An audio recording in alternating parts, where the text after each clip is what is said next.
Les amis, la famille, bonjour à tous. Aujourd'hui, on va réaliser ensemble une petite gourmandise. C'est un chou avec un craquelin pour encore plus de croustillant. À l'intérieur, on va y mettre une compote de pommes.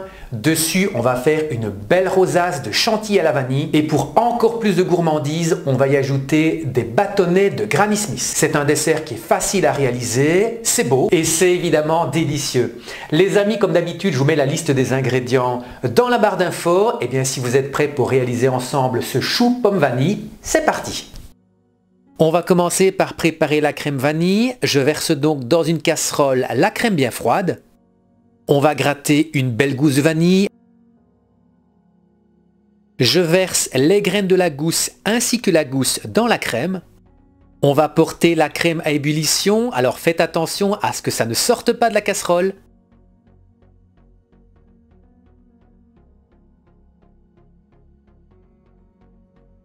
Une fois l'ébullition atteinte, je sors du feu. Quand la crème est tiédie, je retire la gousse. J'y ajoute le sucre et je vais fouetter pour bien le mélanger.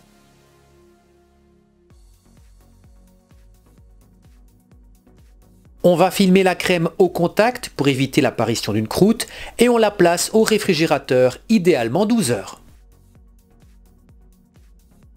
Pendant ce temps, on va préparer la compote de pommes. C'est extrêmement simple. On va d'abord couper de belles pommes en petits morceaux. Vous pouvez évidemment utiliser la sorte de pomme que vous voulez. Faites-vous plaisir. Je verse un peu d'eau pour que ça ne colle pas dans la casserole. J'y ajoute le sucre semoule et on va faire cuire la compote. Je remue de temps en temps avec une spatule. Alors pour la cuisson, c'est à vous de voir. Moi j'aime bien dans la compote qu'il reste encore quelques petits morceaux un petit peu durs, qu'il y ait de la mâche. Mais si vous préférez une compote sans morceaux, alors laissez-la cuire un peu plus longtemps. On va maintenant préparer le croustillant pour pâte à choux. Rien de plus simple, dans un cul de poule, je verse le beurre mou, la cassonade et la farine et on va mélanger jusqu'à l'obtention d'une pâte bien homogène qui ne colle pas. Pas besoin d'un robot, ça se fait facilement à la main. Voilà, la pâte ne colle plus, c'est parfait. On va l'étaler entre deux feuilles de papier cuisson sur environ 3 mm d'épaisseur.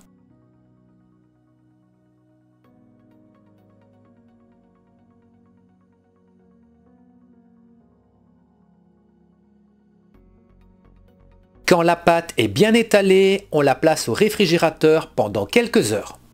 Allez, c'est parti pour la pâte à choux. Dans une casserole, je verse le lait, l'eau, le beurre, une pincée de sel et le sucre semoule et on va porter la préparation à ébullition.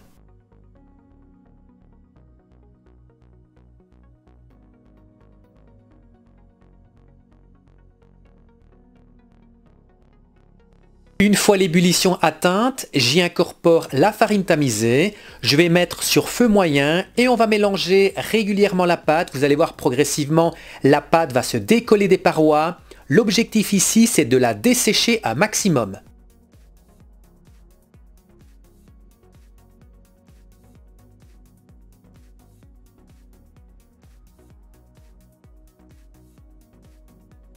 Vous voyez, la pâte se décolle des parois, elle commence à réaliser une boule, c'est parfait.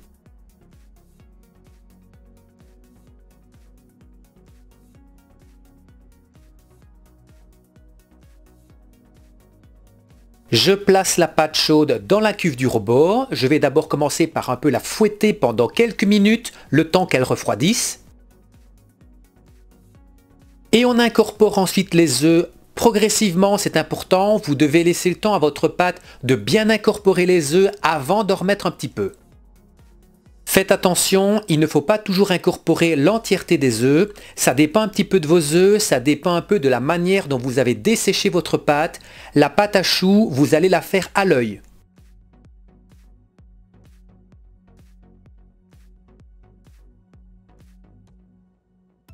Progressivement, on constate que la pâte commence à faire des sillons, c'est le signe qu'elle se prépare.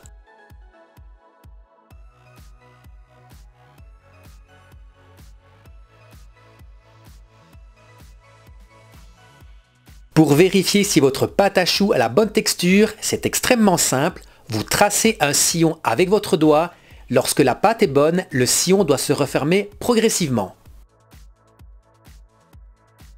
Je viens placer la pâte à choux dans une poche à douille.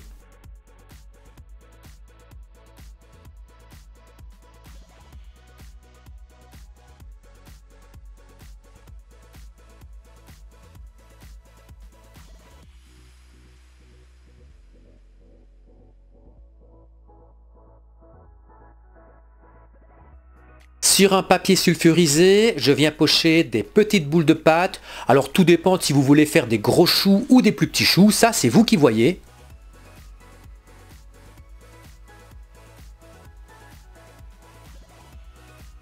Je viens ensuite découper des disques de craquelin à la même taille que les choux. On vient déposer un disque de craquelin sur chaque chou. Allez, c'est parti, on enfourne à 180 degrés pendant environ 30 minutes.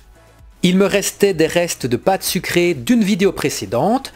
Je l'ai donc étalé sur 3 mm d'épaisseur et je vais découper des disques d'environ 5 cm de diamètre. On va les enfourner à 150 degrés pendant environ 30 minutes. Voilà, mes choux sont cuits, ils sont bien dodus, je les ai laissés refroidir sur une grille.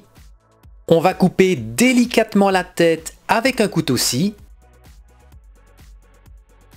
Il est temps de procéder au montage. Je viens garnir généreusement les choux avec de la compote.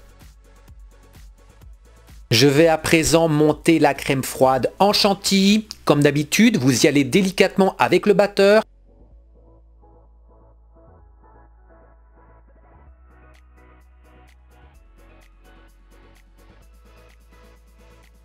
Voilà, ma chantilly tient dans les branches du robot, c'est parfait. Je place ma chantilly dans une poche munie d'une douille cannelée. Je viens réaliser de belles rosaces généreuses sur la compote.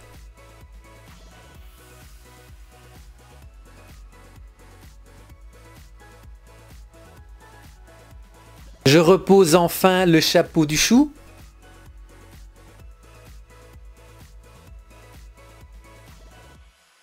Pour la décoration, on va réaliser des bâtonnets de Granny Smith.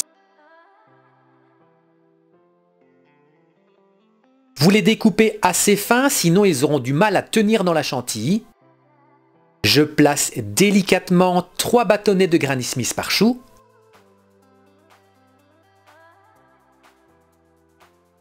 Pour la décoration, je viens saupoudrer du sucre glace sur les chapeaux.